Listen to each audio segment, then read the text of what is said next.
going on, everyone? Robert here from Common Sense Podcast Radio. Today we're going to go over Batman vs. Superman Dawn of Justice Ultimate Cut. So, let's get into it.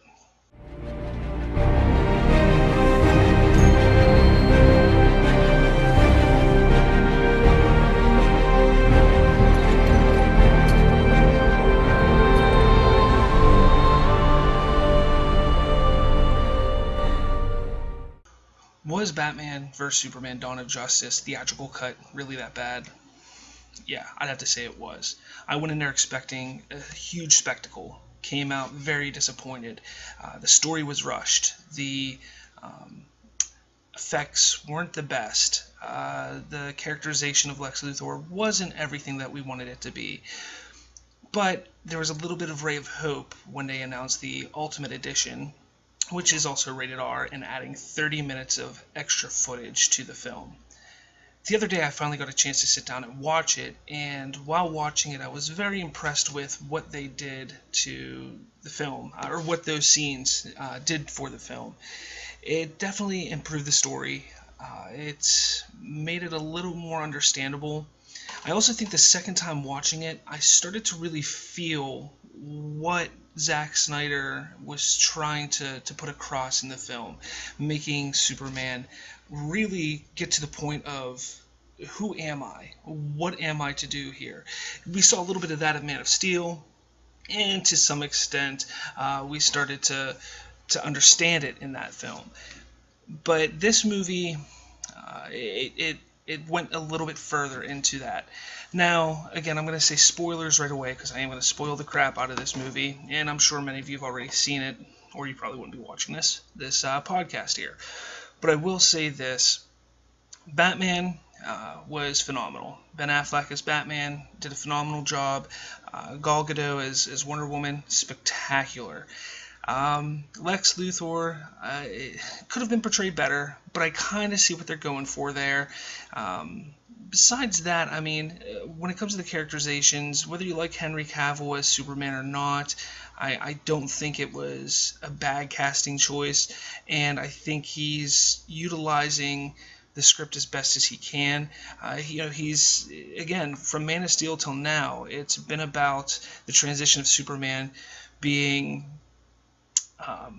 unsure of who he is and where he fits in this world. So that's been the whole arc with him. Coming into with Batman and Batman vs. Superman, he knows where he's at. He knows what he has gone through and why he has become what he has become. Unfortunately, we don't get to see that backstory on why he's now branding these bad guys, these criminals, but we kind of get a good idea of what's going on. We kind of understand that he's been through some shit.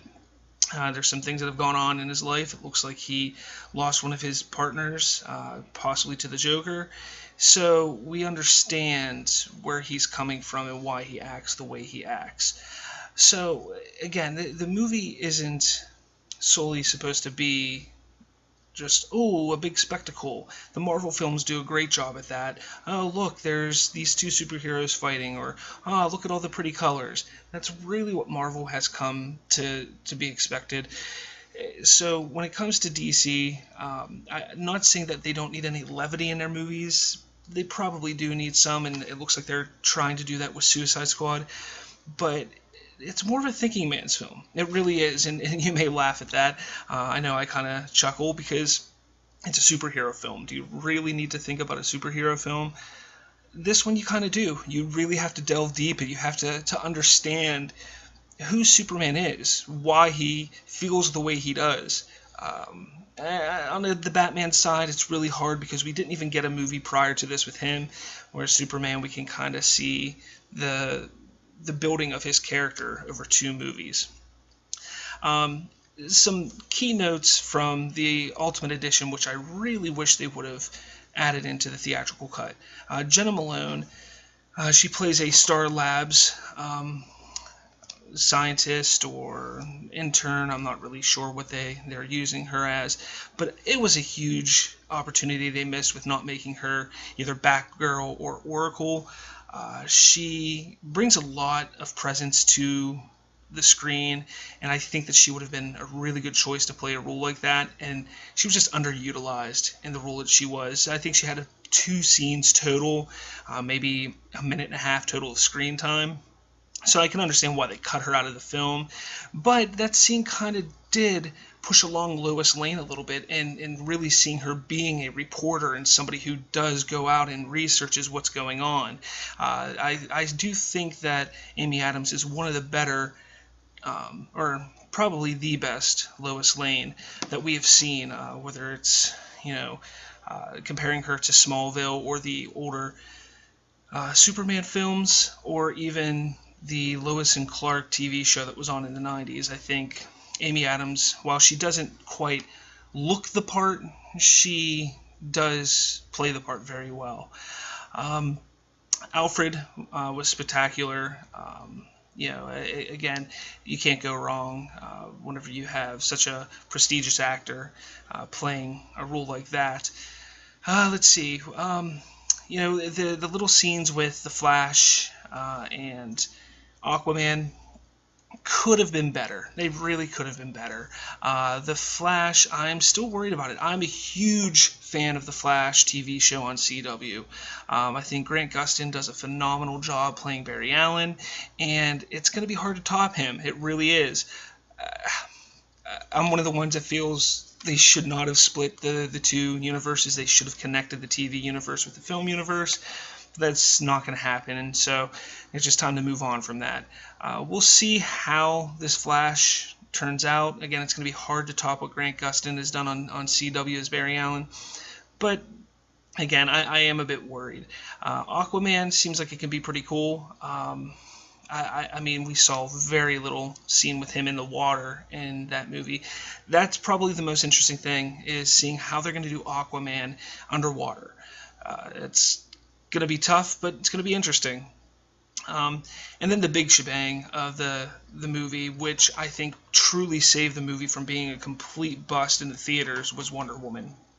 The gravitas she brings is just phenomenal. Her entrance, when she just jumps in and saves Batman from being killed from Doomsday, it really got an applause in the theater that I was in. I've talked to other people. It got an applause in other theaters.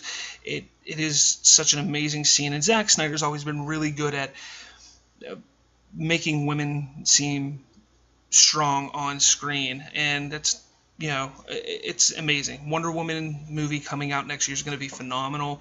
Gal Gadot portrays, her perfectly, not just her Diana Prince, but Wonder Woman. I mean, I think she looks the part. I know a lot of people wanted somebody that was a little stronger looking, a little more built, but I think she fits it perfectly. She's a beautiful woman, and when she's in that Wonder Woman costume, it's hard to deny that she doesn't look the part. So, with that said, I definitely recommend Batman vs. Superman Dawn of Justice Ultimate Edition. It does add a lot to the story. Again, 30 minutes of extra footage. I think it does make the movie a lot better. Again, I was very disappointed walking out of the theater. I was probably just as excited for this film as I was for Star Wars The Force Awakens, and it was very underwhelming walking out of the theater. After watching it a second time, and that second time being the Ultimate Edition, I feel a lot better about the movie. Again, it's 3 hours. You have to set 3 hours aside to really get into it, but it's not bad at all. So definitely check it out. I definitely give it at least 1 thumb up. So I guess I'll talk to you guys later. See you.